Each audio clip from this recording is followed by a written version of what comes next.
আবারও একটা ভিডিও নিয়ে চলে এসেছি তোমাদের সামনে। তো দেখো ভিডিওটা, তারপর তোমাদের সঙ্গে কিছু কথা শেয়ার করব। আজকে হেস্তনেস্ত করেই ছাড়বো। এই বুড়িকে নিয়ে আমার সংসার করা যাচ্ছে না। সারাদিন শুয়ে বসে কাটাবে আর উনি গজর গজর গজর গজর করবে। তো ছেলে ঘরে আসুক, যেন বিরক্ত লাগছে। এরকম করে সংসার করা যায় না এখনকার দিনে।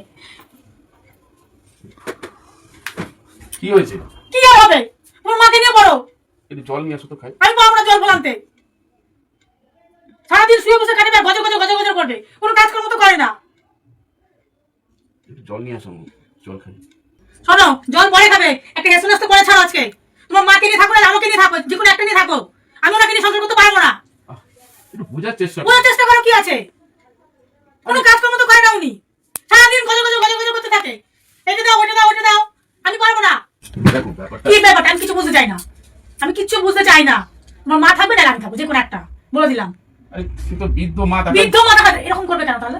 আরে একটা বৃদ্ধ হয়ে গেলে তারা ছোট না, হয়ে যায়। ছোট হয়ে যাক, আমি তাকে নিয়ে সংসার করতে পারবো না। তুমি এরকম কেন করছো? আমার ভালো লাগছে না। দেখো আমার কথাটা আমি শুনতে চাই না। তুমি আমি কিছু বুঝতে চাই না।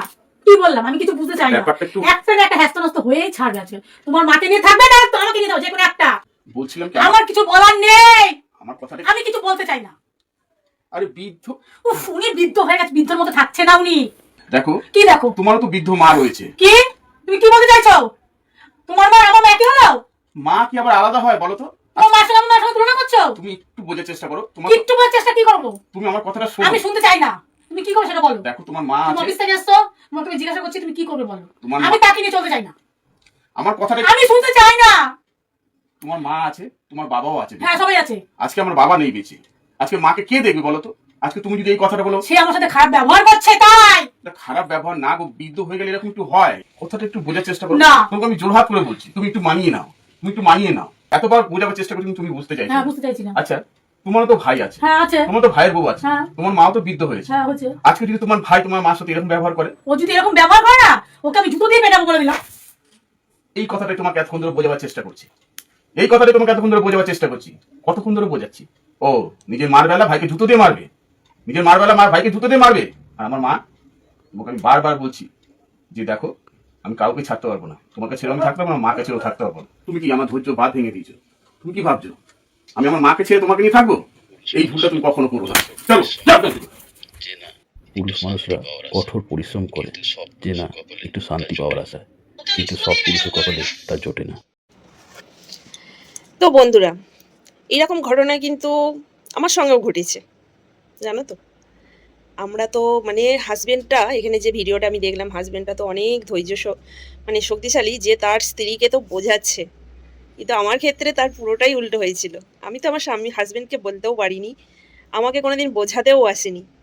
কিন্তু মায়ের মুখ থেকে শুনেছি যে পুরুষ মানুষ কাজ থেকে ফিরলে তাদেরকে সঙ্গে সঙ্গে তেতো বিরক্ত করাটাও উচিত নয়। কারণ তাদেরকে ঠান্ডা করে বসবে, খাবার খাবে, যখন ওরা বিশ্রাম করবে তখন বলাটা তাদের কাছে শ্রেয় মনে হয়। কিন্তু সেটুকুনি ভাগ্য আমার কপালেও ছিল না। কেন বলছি? সংসার মানেই খুঁটোনিটি, সব সংসারই আছে। কেউ বলবে না যে আমার সংসারে এরকম খুঁটিনাটি হয়নি।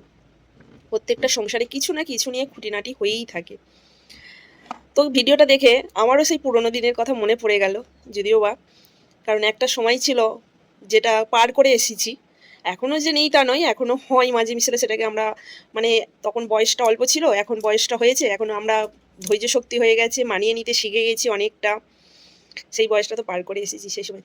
কিন্তু একজন হাজবেন্ডের উচিত তাকেও বোঝানো, আর স্ত্রীরও বোঝা উচিত যে সে এইমাত্র বাড়ি এলো, তাকে এখনই এসব কথা না বলা একজন স্ত্রীরও উচিত। কারণ তারাও খেটে খুঁটে পরিশ্রম করে আসে, তাদেরও মানে কি বলবো, সব সময় মেজাজটা ঠিক থাকে না।